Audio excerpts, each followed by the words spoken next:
Good morning friends. Prahlad Patel. समय को भी मैनेज करना पड़ता है, ऐसा हमने सुना है और सुनते भी हैं। हम कहते हैं टाइम मैनेजमेंट। दोस्तों, क्या सही में समय को मैनेज किया जा सकता है या नहीं?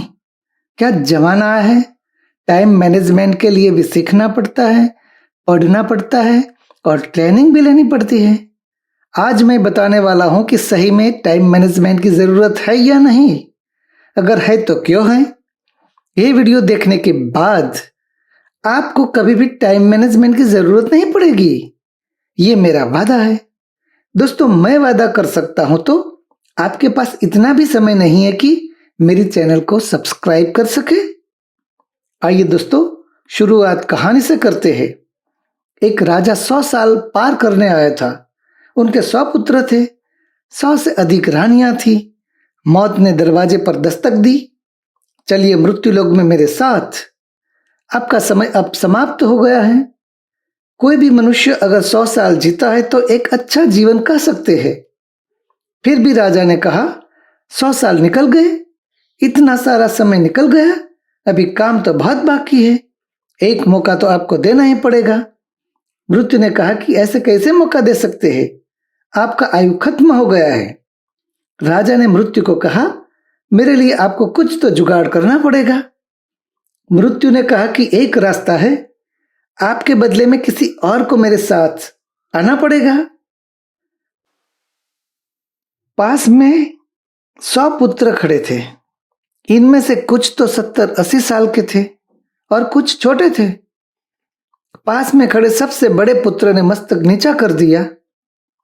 सबसे छोटे पुत्र ने मृत्यु से कहा, मैं आपके साथ चलने को तैयार हूं, मेरे पिताजी को मेरी आयु दे दो। मृत्यु ने छोटे पुत्र के सामने देखते हुए कहा कि तुझे तो अभी जीना चाहिए, तू तो अभी छोटा है, तू तो अभी 20 साल का है। तेरे बड़े भाइयों से तो पूछ ले, तू आने को तैयार है, लेकिन तेरे भाई जिनकी आयु 70-80 साल है, वो क्यों मना कर रहे हैं? मृत्यु की बात सुनते ही सबसे बड़े भाई ने जवाब दिया कि पिताजी 100 साल के हो गए हैं, फिर भी जाने को तैयार नहीं है, फिर भी वह जीना चाहते हैं। मैं तो अभी 80 साल का हूं, मुझे तो जीना है। बड़े भाई की बात सुनने के बाद सबसे छोटे पुत्र ने कहा कि मैं आपके साथ आने को तैयार हूं, मेरी आयु मेरे पिताजी को दे दो। मृत्यु ने सबसे छोटे पुत्र को पूछा कि तू क्यों जीना नहीं चाहता है? छोटे पुत्र ने जवाब दिया कि पिताजी की इच्छा है इसीलिए, और दूसरी बात, मेरे पिताजी और मेरे भाई जो बड़े हैं, इतने सालों में कुछ नहीं कर पाए और अभी भी काम बाकी है, तो मैं क्या कर पाऊंगा? राजा को छोटे बेटे की उम्र मिल गई। फिर 100 साल के बाद मौत आई, फिर वही कहानी। ऐसे उधार की जिंदगी लेके राजा 1000 साल जीता रहा, लेकिन न तो काम खत्म हुआ, ना तो मोह कम हुआ। दोस्तों, इंसान को यह भी पता नहीं है कि इस धरती पर क्या काम करने आया है, और जब तक हमें पता नहीं है कि हमें क्या करना है, तो मैनेज क्या करेंगे? तो आइए दोस्तों, समझने की कोशिश करते हैं कि टाइम मैनेजमेंट कैसे करते हैं, टाइम मैनेजमेंट क्यों करते हैं, टाइम मैनेजमेंट किसको कहते हैं।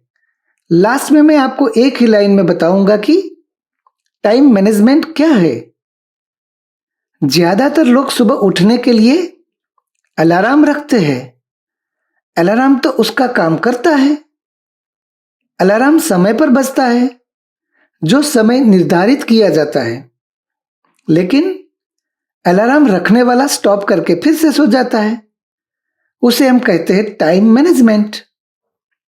हर रोज हर व्यक्ति का दफ्तर जाने का टाइम, यानी कि ड्यूटी पर जाने का टाइम फिक्स होता है, फिर भी हम ज्यादातर दिन समय पर पहुंचते ही नहीं है। फिर भी हम टाइम मैनेजमेंट के लेक्चर देते हैं। जब हम कहीं से कहीं पे जाने के लिए पैदल, बाइक से या कार से निकलते हैं, तब ऐसा लगता है कि हम देश की सुरक्षा के लिए आगे बढ़ रहे हैं। रास्ते में जो भी आएगा वो टूट जाएगा, बिखर जाएगा या तो उड़ा दिया जाएगा। और ऐसा ही होता है, फिर घंटों तक रास्ते में खड़ा रहना पड़ता है। उसे हम टाइम मैनेजमेंट कहते हैं। कई लोग तो इतनी तेजी से यानी कि सुपरसोनिक स्पीड से गाड़ी चलाते हैं जैसे कि उनको दूसरे ग्रह पर जाने की जल्दी है। दूसरे ग्रह पर तो नहीं जा पाते हैं, लेकिन स्वर्ग में जरूर जाते हैं, साथ दूसरों को भी ले जाते हैं। उसे हम टाइम मैनेजमेंट कहते हैं। आप सबने देखा होगा कि कई लोगों के घर की दीवार घड़ी में समय आगे चलता है और हम पूछते हैं कि आपकी घड़ी 25 मिनट आगे चल रही है, तो वो लोग बताते हैं कि सुबह जल्दी उठना होता है, इसीलिए उसे हम टाइम मैनेजमेंट कहते हैं। कई सारे इवेंट और फंक्शन के इनविटेशन कार्ड में भी हमने देखा है कि 1 घंटे पहले का समय निर्देश किया जाता है, लेकिन आने वाले मेहमान भी बहुत स्मार्ट है, वो भी 2 घंटे देरी से पहुंचते हैं। उसे हम टाइम मैनेजमेंट कहते हैं। दोस्तों, कई सारे लोग आपने ऐसे देखे होंगे, सुबह से लेकर दोपहर तक लिस्ट बनाते रहते हैं, कौन सा काम करना है। वो जब पता चलता है कि 2-3 काम तो दोपहर से पहले करने थे, तब तक तो समय निकल गया होता है। बाद में फिर से लिस्ट बनाते हैं। उसे हम टाइम मैनेजमेंट कहते हैं। कुछ लोगों को कहते हुए सुना होगा आपने, मेरे पास तो मरने के लिए भी समय नहीं है। ऐसे लोगों को एक बात समझ लेनी चाहिए कि मरने के लिए किसी के पास समय नहीं है और मरना किसी को पसंद भी नहीं है, लेकिन मृत्यु के पास सबके लिए समय है और समय भी निश्चित है। दोस्तों, जिन लोगों के पास समय ही नहीं है, उन लोगों को टाइम मैनेजमेंट की जरूरत नहीं है। समय नहीं है तो क्या मैनेज करेंगे। और जिन लोगों के पास समय ज्यादा है, अतिरिक्त समय है, उन लोगों को भी टाइम मैनेजमेंट की जरूरत नहीं है। ऐसे लोगों के पास इतना समय होता है कि समय कटता ही नहीं है, यानी कि समय उनके पास रुका हुआ है। दोस्तों, दुनिया के हर व्यक्ति को हर दिन 24 घंटे ही मिलते हैं। उनमें से 8 घंटे नींद में निकल जाते हैं, 3 घंटे खाने पीने और नहाने में निकल जाते हैं, 2 घंटे आने जाने में निकल जाते हैं, 2 घंटे व्हाट्सएप, ट्विटर, फेसबुक और यूट्यूब से निकल जाते हैं। बाद में 1 घंटा बहस में निकल जाता है। अब जो आपके पास समय बचा है वह है काम का समय, ड्यूटी का समय।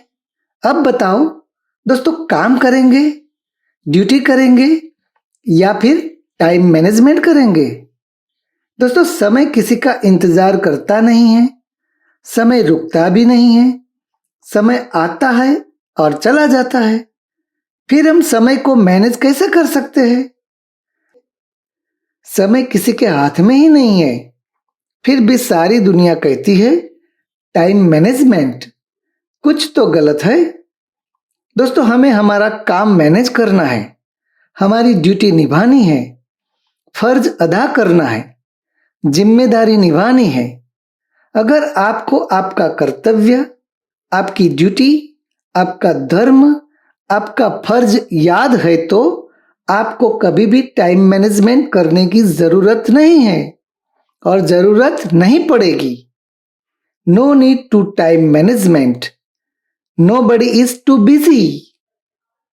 नेक्स्ट वीडियो का टॉपिक रहेगा money management. Thank you, take care, जय हिंद।